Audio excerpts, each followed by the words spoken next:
Allah subhanahu teala buyurur ki, onlarla gözəl rəftar edin. Dedi ki, bu əmirdir. Düzdür? Nə cür ki, digər əmirlər var Quran-ı Kərimdə. Yəni Allah subhanahu teala ibadətləri bizə əmr edir, belə deyilmi? İstərsə namaz olsun, oruc olsun, zəkat olsun, həcc olsun, İslamın ərkanları və digər əhkamlar. Soruşulsaq ki, niyə görə namaz qılırsınız? Niyə görə oruç tutursunuz? Cavab olaraq hamımız bir ağızdan nə deyəcək? Allah əmr edir, belə deyilmi? Yaxşı, Allah əmr edibsə, subhanahu teala digər ibadətləri, bunu da Allah əmr edir, elə deyil.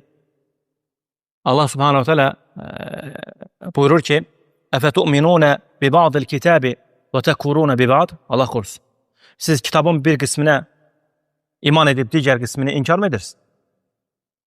Kitabın bir qismini, yəni iman edib digər qismini inkar edirsiniz.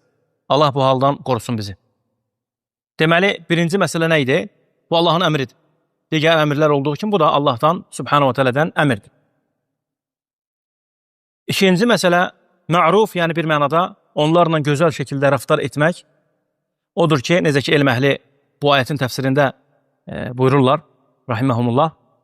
Deyirlər ki, yəni kişi nə cür nə istəyirsə ki, yoldaşından yəni tələb edir yoldaşının ona qarşı qayğıkeş olmağını, qadın da eyni ilə nədir? İstəyir ki, yoldaşı ona qarşı qayğıkeş olsun.